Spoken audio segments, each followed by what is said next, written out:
Let's say one cookie equals $10 billion. The Pentagon's annual budget is 42 cookies, or $420 billion a year.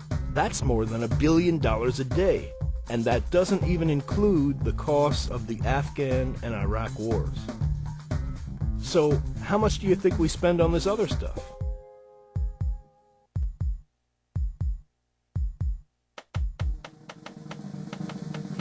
Not much. And that's why our schools don't work and children are left out in the cold. The government makes it sound like it's impossible to solve these problems, but it's not. Here's how we could do it. Just take 7 cookies a year off this pile. Use 1 cookie to rebuild our schools, and 3 to eliminate our need for all Persian Gulf oil. Then take the last 3 cookies. You've all done this before. Use 1 1/4 to feed the 6 million kids around the world who die of starvation each year. 1 to provide health care for all uninsured children, and 1/4 to provide Head Start for every kid who needs it. You can eat the remaining half cookie, but remember, that's $5 billion. Try not to choke. Why Social Security's fall is near. I've written on this subject several years ago, and I'm not really pleased to be doing it again, but I must say what I see. Unless I miss my guess, the days of Social Security are numbered. The neo-Malthusian dream of an ownership society that comes from the White House, united with the chronic betrayal that is at the core of the Democratic Party, spells a reform of the nation's Social Security system that is the seed of its very destruction. It's been said that both major political parties are but 2 ends of one reigning corporatist party. And there is some truth in this. As ever, however, there are degrees of truth. One party is the open servant of capital. The other is a kind of backroom valet. Both serve their interests. It's just a matter of how fervently and how openly. The corporate takeovers and consolidation of major media furthers this trend and reinforces the emptiness of U.S. democracy. The Republicans, since their betrayal of black freedmen during Reconstruction, have carried the water of Wall Street.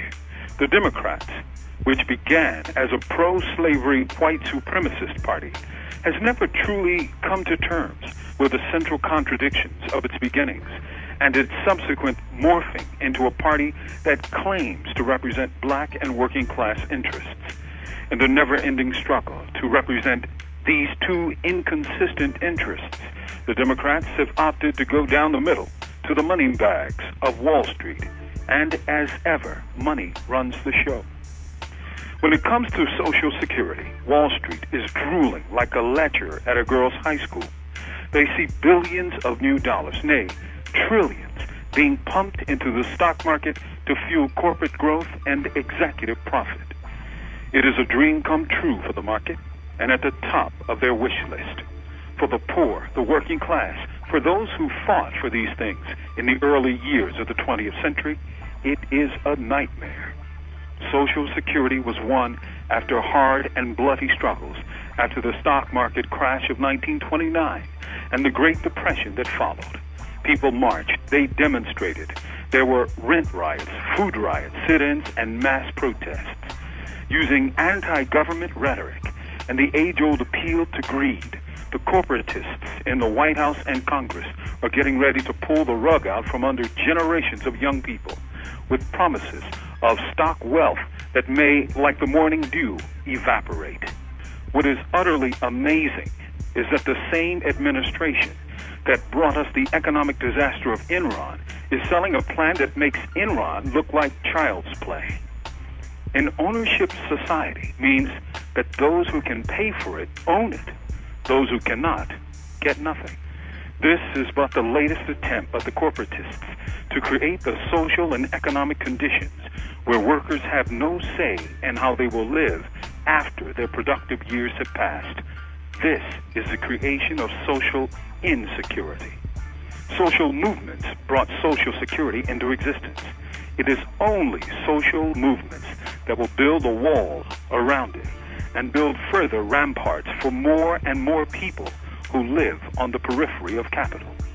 It is past time to build grassroots popular movements that speak to our real survival needs in this cruel age of globalism. The Democrats have proven that they cannot and will not fight for those social gains. If it becomes a choice of betraying those millions who voted for them and those few who paid them millions to represent Wall Street, there really isn't any choice. They'll always follow the money. Betrayed in war, betrayed in peace, what is there to expect but more betrayal? From death row, this is Mumia Abu-Jamal. These commentaries are produced by Noel Hanrahan for Prison Radio.